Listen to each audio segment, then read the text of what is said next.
मैं यूसुफ जलाल। और एक लास्ट मिनट एडवाइस के हवाले से मैंने एक लेक्चर दिया था ऑनलाइन गूगल मीट पे। तो वो बेसिकली 1.5 घंटे का लेक्चर था। बहुत सारे स्टूडेंट ने अटेंड भी किया और बहुत से स्टूडेंट जो है वो नहीं अटेंड कर सके, तो उसमें काफ़ी मैसेजेस आ रहे थे। तो अब उसको मैं समराइज़ करके सिंपल फ्यू मिनट्स में आपको ये बता देता हूँ। तो सिंपल जो एग्ज़ाम में आपने क्या करना है, एक आखिरी मिनट की एडवाइस समझ के इसको वो लें और सिंपल इस पे जितना हो सकता है इस पे अमल करें। तो सबसे पहले स्टार्ट करते हैं। सबसे पहली चीज़ जो है आपकी एसओपीज़ हैं। तो ज़ाहिर सी बात है, इस बार जो पेपर है आपका वो कोविड-19 में हो रहा है। तो एसओपीज़ हैं, मास्क के साथ एंट्री है, विदाउट मास्क एंट्री नहीं है एग्जामिनेशन हॉल में। तो ये आप ले के रखें, स्पेशली मेल स्टूडेंट्स, क्योंकि फ़ीमेल तो उसमें स्कार्फ या वेल करती हैं तो उनके लिए इतना वो नहीं होता, मेल के लिए है। सेकेंडली, एडमिशन लेटर का प्रिंट आउट और आपका आईडी कार्ड, दो चीज़ें आपकी चेक की जाती हैं। इसके अलावा आपको फ़ी वाउचर लेके जाने की ज़रूरत नहीं होती। पीपीएससी में वो एफपीएससी में लिया जाता है। तो सिंपल अपना जो एडमिशन लेटर जो आपका आया हुआ है उसका प्रिंट आउट एक ले लें और अपना ओरिजिनल आईडी कार्ड जो है वो लेके जाना है आपने। और थर्ड वन जो है आपका एसेंशियल जो है वो स्टेशनरी है। आपने ब्लैक से करना है, ब्लू से करना है, दो कलर अलाउ हैं। जो आप लेके जाना चाहें वो आप लेके जा सकते हैं। मार्कर ले जाएं, पॉइंटर ले जाएं, जो भी चीज़ हो। और फाइनली जो है वो वाटर इस बार जो है एसओपीज़ को अगर आपने रीड आउट किया हो, काफ़ी लंबे चौड़े हैं। उसमें आपको क्लियर कट लिखा हुआ है कि इस बार कोविड की वजह से जो है वो पानी एग्जामिनेशन हॉल में नहीं दिया जाएगा। जो स्टूडेंट्स पानी पीना चाहते हैं या जिनको ज़रूरत होती है तो वो अपनी वाटर बॉटल साथ लेके आएँ। तो ये आपने काम करना है एक। सेकेंडली जो है, अब ज़ाहिर सी बात है कल और परसों आपके पेपर होने जा रहे हैं। तो सबसे पहले अब कोई भी न्यू कॉन्सेप्ट जो है आपने नहीं पढ़ना। सिंपल जो पढ़ चुके हैं इनफ है। उसके बाद डिस्कशन जो है और जो कॉम्प्लिकेटेड जो कंफ्यूजिंग क्वेश्चन है उनके लिए अब डिस्कस ना करें।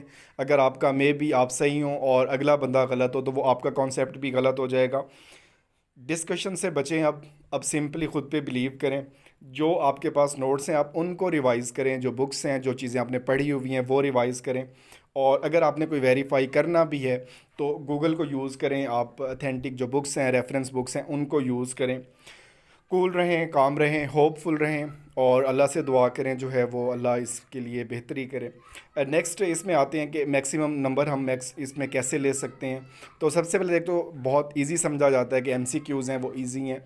तो एक्चुअली ये इजी नहीं होता, one of the most difficult ये टेक्निक है। क्योंकि चार आपके पास ऑप्शन होते हैं, डिस्ट्रक्टर आपको दिए होते हैं। तो इसमें अगर सही होने का जो है वो होता है तो इसमें गलत होने का ख़दशा भी बरकरार रहता है कि हो सकता है कि आपको आता हो और आप अपनी गफलत की वजह से या भूल के गलत कर दें। तो ज़ाहिर सी बात है कंप्यूटर बेस इसमें आपकी असेसमेंट होनी है, कंप्यूटर ने चेक करनी है आपकी शीट, ओएमआर शीट। तो इसको देखना है। तो इसमें लकी गैस हो सकते हैं, लेकिन इसमें सिंपली जो है आज के इसमें आते हैं। मैक्सिमम आपने स्कोर किस तरह से आप कर सकते हैं। सिंपल, आप जो वीआईसी का पेपर दे चुके हैं या और कभी आपने एग्ज़ाम दिए हैं तो आपको पता होगा कि मेयरली जो है वो डेफिनेशन पे वो बेस नहीं करता। वो हमेशा जो है वो एप्लीकेशन पे जाता है। थ्योरीज़ की स्टेजेस पूछता है, उनके साल पूछ लेता है, उसमें एज पूछ लेता है। और दूसरा जो है वो in depth application, teaching methodologies की एप्लीकेशन है, तो वो उन पे उनको पूछता है। तो सिंपली इसके लिए अलर्ट रहें कि आपका कोई सिंपल पेपर नहीं आने वाला। और होपफुल भी रहें कि इंशाल्लाह जो है वो कवर भी हो जाएगा। नेक्स्ट जो इम्पोर्टेंट इसमें आज का है कि आपकी इसमें टेक्निक कौन सी हैं। तो सिंपल, सबसे पहले जब पेपर में एग्जामिनेशन हॉल में आप ट्राई करें कि आप 10 मिनट्स जो है वो पहले जाएं। 10 मिनट या कम से कम 5 मिनट पहले जाएं एग्जामिनेशन हॉल में। और वहाँ पे अपना जो रोल नंबर लिखना है वो देख लें, सीटिंग प्लान देख लें, ताकि आप रिलैक्स हो जाएं, बैठ जाएं। और जैसे ही पेपर शुरू होता है तो आप जो भी दुआ आपने पढ़नी है पढ़ लें, बिस्मिल्लाह पढ़ के पेपर शुरू करें।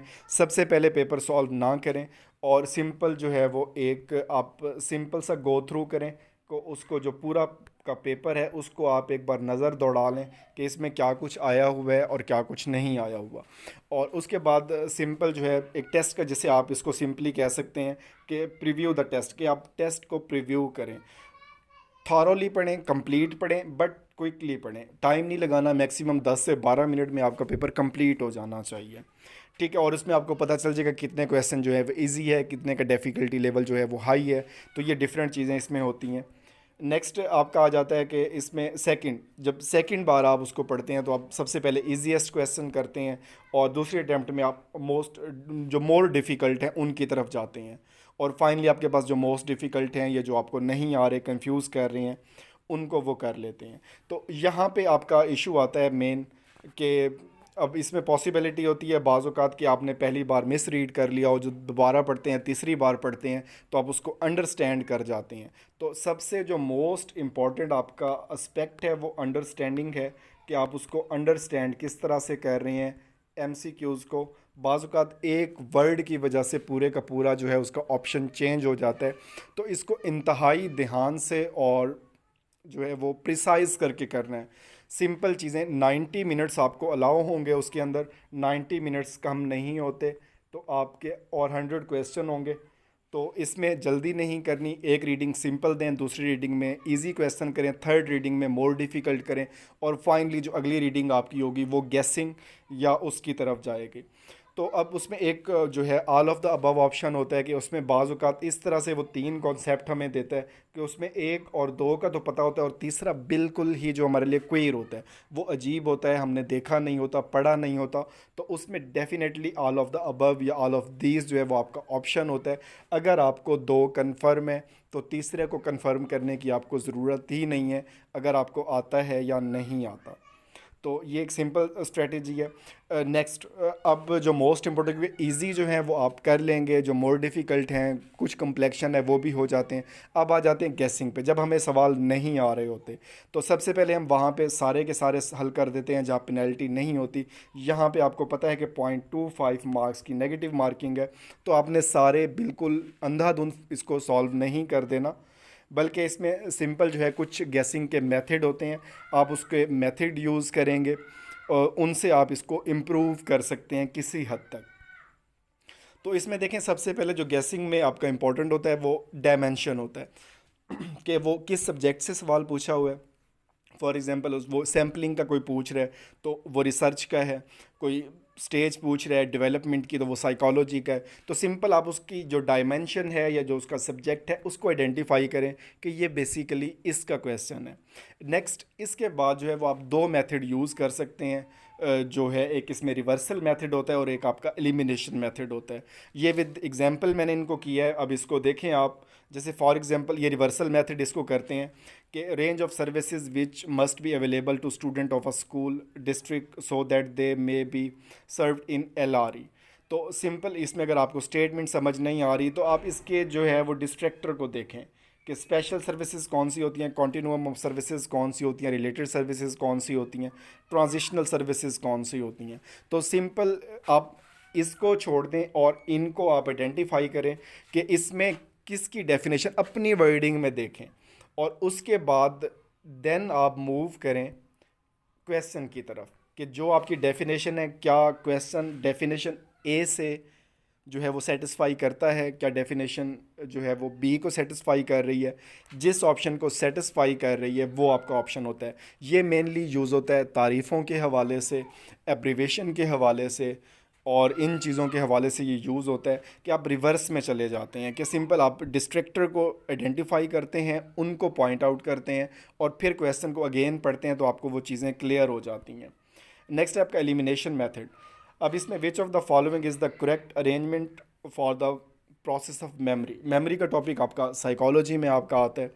तो अब इसमें अगर आप देखें तो इसमें जो सबसे पहला, अगर आपको इसकी सीक्वेंस का पता हो, तीन इसमें होती हैं। अगर आपको याद है तो स्टोरेज जो है वो दरमियान में आती है। तो स्टोरेज से पहले जो है वो आपका इनकोडिंग होता है और रिट्रीवल होता है। अगर इसमें से आपको तीन में से जो अगर आपको एक भी याद हो कि उसकी अरेंजमेंट क्या होगी और क्या थी जो मैंने पढ़ी थी, तो उसको आप कर सकते हैं। अब इसमें देखें, इस क्वेश्चन में तो एक ही एमसीक्यू जैसा है जिसमें स्टोरेज दरमियान में है, जबकि पहले जो डिस्ट्रैक्टर में स्टोरेज पहले नंबर पे है, दूसरे में लास्ट पे है, थर्ड में और फोर्थ पे भी लास्ट पे है। तो या तो आप इस सीक्वेंस को रिकॉल कर सकते हैं कि अब देखें, अब आप याद करते हैं कि स्टोरेज दरमियान में आनी चाहिए, पहली चीज़। अब आप एलिमिनेट करना शुरू करें तो इसमें स्टोरेज फर्स्ट पे है, इट मीन्स ये नहीं हो सकता। ये पॉसिबिलिटी है। इसमें स्टोरेज लास्ट पे है, ये भी नहीं हो सकता और ये भी नहीं हो सकता। तो बी ऑप्शन आपका करेक्ट है। अगर आपको स्टोरेज याद नहीं है और अगर आपको रिट्रीवल याद है तो आप इसमें देखें, तो ये आपका हो सकता है, ये भी हो सकता है, ये दो आपके नहीं हो सकते। अब फिर फर्दर जो आप इन्वेस्टिगेशन आप इन दो पे करेंगे। और अगर आपको इनकोडिंग याद है कि पहले नंबर पे सबसे पहला जो प्रोसेस है मेमोरी में, तो वो स्टोरेज है, इसमें इनकोडिंग है। तो यहाँ पे देखें, ये इस पे इनकोडिंग पहले नंबर पे नहीं है, तो ज़ाहिर सी बात है ये नहीं हो सकता। ये पॉसिबल है, इसमें भी नहीं है और इसमें भी नहीं है। तो सिंपल बी आपका ऑप्शन है। तो डिफरेंट आप सीक्वेंस के जो क्वेश्चन आ जाते हैं या इस तरह के क्वेश्चन आ जाते हैं, तो आप इनको कर सकते हैं।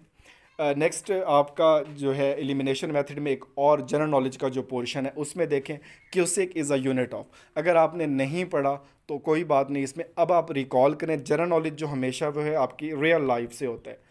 बहुत सी चीज़ें आपने टीवी में सुनी होती हैं, मूवीज़ में देखी होती हैं। तो क्यूसी का वर्ड आप कहाँ पे सुनते हैं? फिर मेनली जब फ्लड आते हैं कि इतने जो है वो हज़ार, इसमें जो क्यूसिक है या मिलियन क्यूसिक है वो पानी तरबेला डैम से गुज़र रहा है, इतना सक्कर बराज से गुज़र रहा है। तो ये सिंपल जो है वो आपका फ़्लो ऑफ वाटर होता है। मतलब ये वाटर रिलेटेड आपका यूनिट है।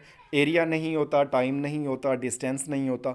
तो आप किन दिनों में सुनते हैं? फ्लड के दिनों में सुनते हैं। और सिंपल रिवर से अटैच होता है और पानी से ही, इसमें तो ये तो कन्फर्म है कि पानी होता है, कि इतना पानी का बहाव और इतना ज़्यादा पानी, क्यूसिक ज़्यादा होंगे तो पानी ज़्यादा होगा। तो ये सिंपल इसमें आप ये कर सकते हैं। नेक्स्ट जो है एक बहुत ज़्यादा पूछा जाने वाला क्वेश्चन, कि कितने क्वेश्चन एग्ज़ाम में करने चाहिए। तो फर्स्ट ऑफ़ ऑल तो जितने आपको आते हो मैक्सिमम आपको आते हैं, दुआ है आपके लिए। तो इसमें ये आपके लिए जो आइडियल रेंज है वो 70 to 80 है। 70 से लेकर 80 तक आपको लाजमी करने चाहिए। ये नहीं करना कि आपने 40 नंबर वाला पास है तो आप 40 या 42 45 करके आएँ, तो मे भी उसमें कुछ आपने उनको सही परसीव ना किया हो, वो गलत हो गए हों, तो ये प्रॉब्लम हो जाता है।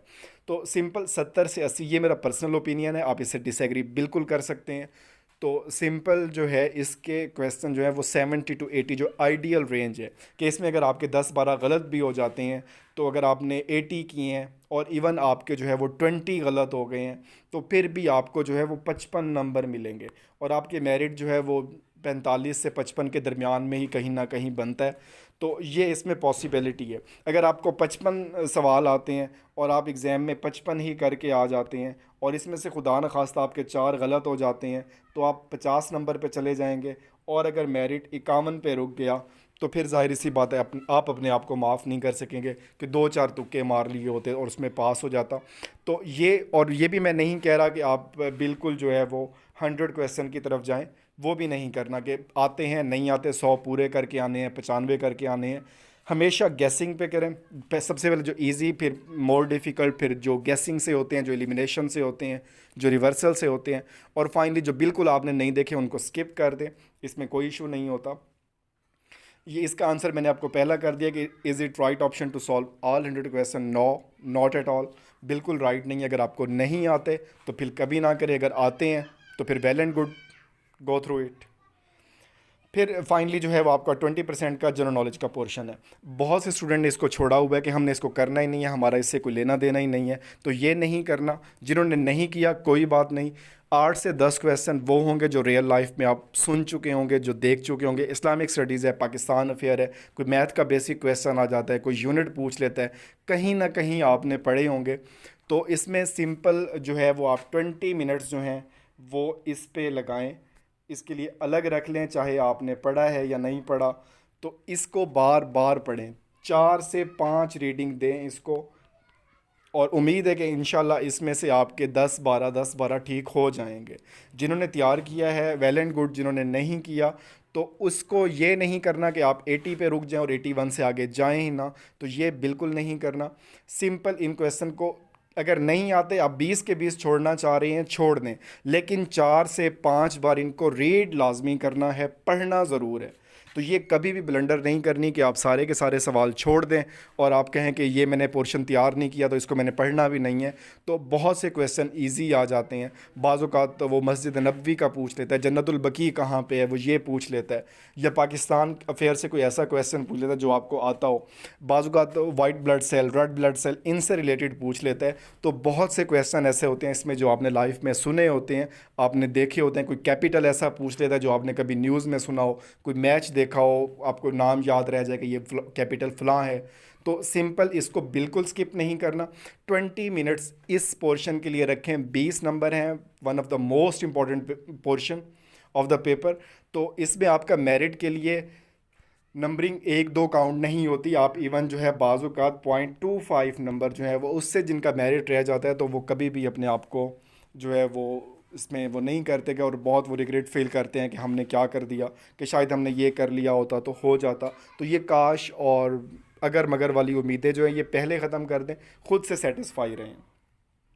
और सबसे लास्ट, बाज़ औक़ात स्टूडेंट्स को कन्फ्यूजन होती है कि इसमें दो या एक या दो जवाब जो हैं वो बिल्कुल ठीक हैं। तो हमेशा जो इसमें पेपर का एक ही रूल होता है, एमसीक्यूज़ में आपने करेक्ट वन तो इसमें ढूंढना ही होता है कि जो ठीक हो। लेकिन जो बेसिक जिस्ट है, not only a correct one and not one which must be true all the time in all cases and without exception. जो बेस्ट सुइटेबल ऑप्शन होता है आपने वो सिलेक्ट करना होता है। हो सकता है उसमें 2 ट्रू हों, 3 ट्रू हों। जैसे अगर इसमें सिंपल मैं बात करूं कि अगर वो सवाल आया भी हुआ है एग्ज़ाम में कि स्पेशल एजुकेशन का जो है वो मकसद क्या होता है, तो आप कहते हैं कि जी इकोनॉमिकल फैक्टर है, सोशलाइजेशन है और रिहेबिलिटेशन है। तो ये तीनों ही इसके फैक्टर हैं। उनकी इकोनॉमिक डेवलपमेंट के हवाले से भी वर्क करते हैं, सोशल से भी करते हैं और रिहेबिलिटेशन से भी करते हैं। लेकिन अल्टीमेट जो गोल है हमारा, सबसे जो विदाउट एक्सेप्शन है, वो रिहेबिलिटेशन है। तो थैंक यू, ये एक लास्ट एडवाइस के तौर पे इसको लें मेरी तरफ से। बाकी बेस्ट ऑफ विशेस सब स्टूडेंट्स के लिए। खुश रहें, अल्लाह आपको कामयाब करे, मेरे लिए भी दुआ करें और थैंक यू।